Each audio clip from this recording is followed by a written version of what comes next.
Why do people ignore some of the Quran's most powerful teachings? In this video, we explore one of the most debated and misunderstood verses in the Quran. There are verses in the Quran that many people read, but don't really accept. Some dismiss them quietly, others debate them publicly. But today, we're going to look at one of those controversial verses and ask, not just what it says, but why it says it. And by the end of this video, you might just realize what you've been avoiding is exactly what your soul needs. One of the most misunderstood teachings in the Quran is the command for modesty and the hijab, found in Surah An-Nur 24:31 and Surah Al-Ahzab 33-59. The commandment is clear, and tell the believing women to lower their gaze and guard their chastity, and not to reveal their adornments except what normally appears. Let them draw their veils over their chests. 24:31.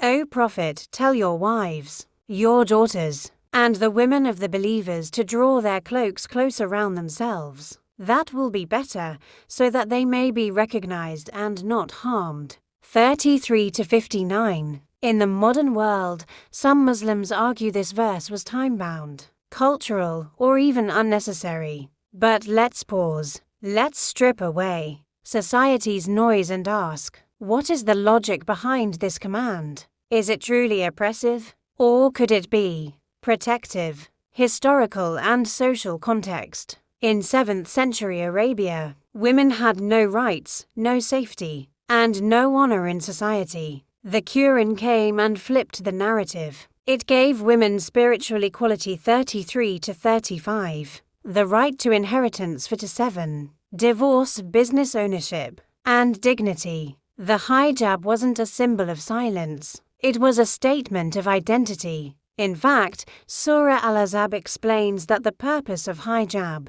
is not only modesty but recognition and protection. In other words, when a Muslim woman wears hijab, she's not blending in, she's standing out with honor. Modern misunderstanding. Today, people say hijab is a prison or a form of oppression. But ask the thousands of women who chose hijab on their own. Even in the West, they describe it not as a burden, but a liberation from the pressures of appearance and objectification. Why is it okay for fashion brands to tell women what to wear, but not okay when God does? Scientific and psychological insights. Did you know that over-sexualization in the media is linked with mental health issues? Dr. Jean Kilburne's research on media and women shows that the more society objectifies women, the more women suffer internally. Meanwhile, hijab shifts the focus from body to soul, from looks to words,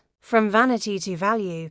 Obedience to Allah is not always about understanding the full picture. It's about trusting His wisdom, like fasting, like prayer, like charity. Allah says, perhaps you dislike something while it is good for you, and perhaps you love something while it is bad for you. Allah knows, and you do not know. 2:216. When we obey Allah, even when it challenges us, we grow spiritually. We earn His pleasure. We prove that our love for Him is stronger than the world's noise. Take Sister Lauren Booth, journalist and activist, and the sister-in-law of former UK Prime Minister Tony Blair. She accepted Islam and began observing hijab. She said, "I've never felt more respected, more protected, and more seen for who I am." Millions of women like her, from USA to Indonesia, from Pakistan to France, wear hijab not out of fear but out of faith. So if you ever doubted the purpose of hijab,